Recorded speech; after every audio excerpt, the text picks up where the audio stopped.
I am live and welcome to LinkedIn Live. Today we're going to be talking about the power of love and romance on our health and our well-being. And the reason I thought about this, I have COVID right now, so I'm a little under the weather, but I have been dutifully coming on and doing the LinkedIn Live. So I'm here and being as enthusiastic as I can, talking about the power of love and romance. Now, let me tell you about myself because romance and the power of love was not a part of my life for many years, 20 years to be exact. And I just figured that that part of my life was over. And so I focused on my career, my children, my dogs, my social life. And so that was pretty much my life. And I felt happy about it. I felt satisfied and content and didn't feel like I was really losing or missing anything. And for various reasons, I just felt that it wasn't in the cards for me. However, at the age of 75, I met someone and really pretty amazing. And we have fallen in love. And so I now have that part of my life where there's someone that I feel like I could spend the rest of my life with. At 75, it's not, we don't have a lot of time, but we could have plenty of time to like travel and do things and enjoy time together. So I want to talk about it for you because I noticed that having that aspect of romance and love and caring in my life has really made a dramatic difference in my health. Well, not because I have COVID, but in my health and well being. So I want to talk about that for you. Have you been neglecting your areas of love and romance? For example, your practice may be busy and you could have children and all of the things that interrupt the romance you originally had with your spouse or your partner or significant other. And you just really feel like you don't have time to devote or invest in your romantic life or your life as having love and romance in your life. But don't neglect that because it does really affect your health. We are chemical beings, and the endorphins and things that we receive from feeling that rush of love and romance enhances our health, makes us younger, makes us more flexible, makes us more energetic. And if we don't do it, it can really affect our emotional well being. So if you don't have that, if you're like a man, say, that's been married for a long time, and your wife, you kind of, she's the wife and you're the husband, and you don't really take time for that special to increase romance, then you find that you're in a rut, and one day is like the next. So if you don't make time or invest time in your romantic life, it can affect everything. So a lot of time with my clients, I recommend a weekly date night. Or if you can't make a weekly date night, how about a twice a month that you kind of put everything aside and you go when you have a date. But um, this is challenging when we ignore that and we act like it's not important. It is as important as taking vitamins and everything else you do.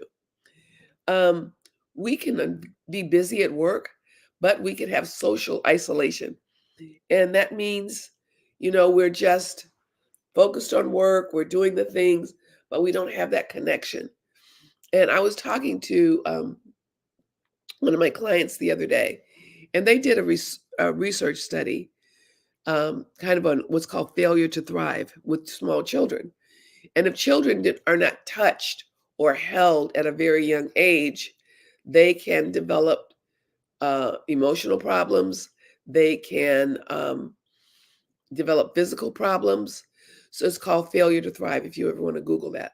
So failure to thrive can affect adults.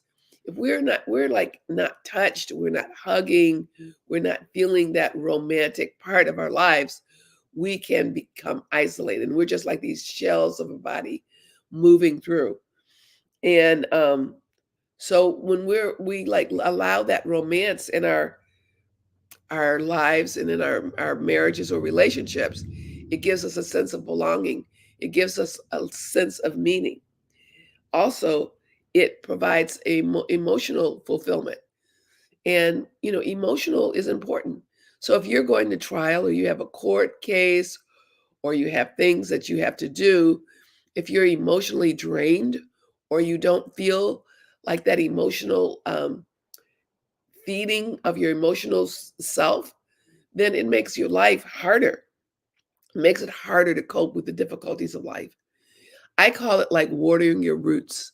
When when a tree is very young, a little sapling is put in the ground and you have to water it and let it grow.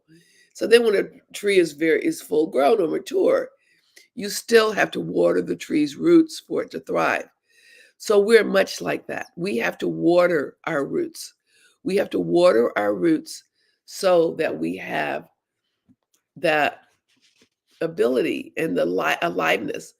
There's something called aliveness. And aliveness is not just going through the motions. That's being alive. Okay, I'm going through the motions. I'm showing up to work.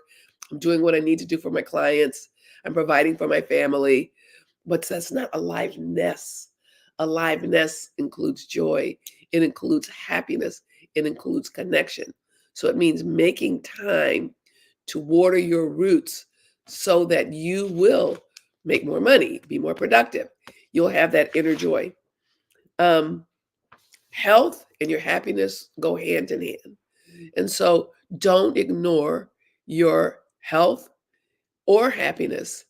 And part of that is making time to invest in your romantic life. Um, when you have poor physical health, then you lose your energy, you feel decreased motivation, you kind of go through the motions. When you get to be my age, as I said, I'm 75, so many people have died.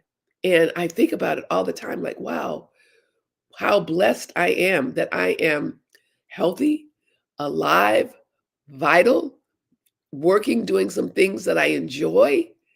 And now on top of that, like the cherry on top of the dessert, is having a romantic, passionate love relationship that I thought I would never have. So, we want to make sure that we don't like minimize the importance of that. As couples, a lot of times I know women can like be nags like on their husband on the health or trying to get him to go to the doctor or whatever. But you too can sit down and just say, look, we're getting up in age, or maybe you could be a Gen X. We are getting older. We need to have health goals. We need to have health goals. We're not just like floating along down the river and we just, oh, now all of a sudden we're old. Now I've got this, I have that, I have arthritis, I have this. No, plan your health.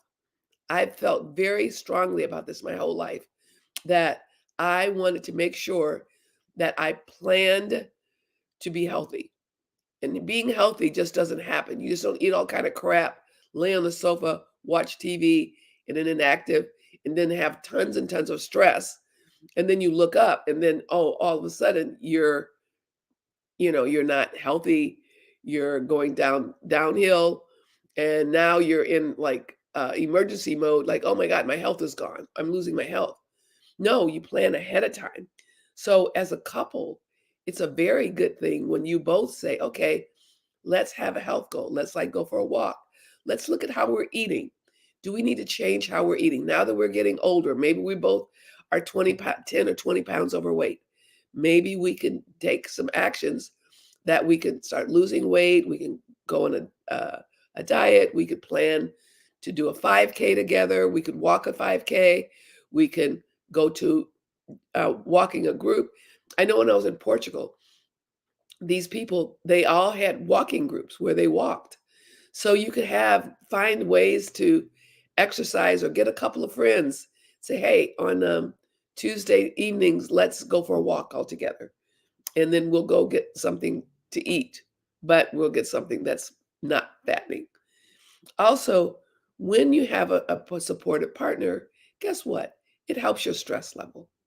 It's not that you want to go home and unload on your partner, like, oh my God, my day was horrible, whatever.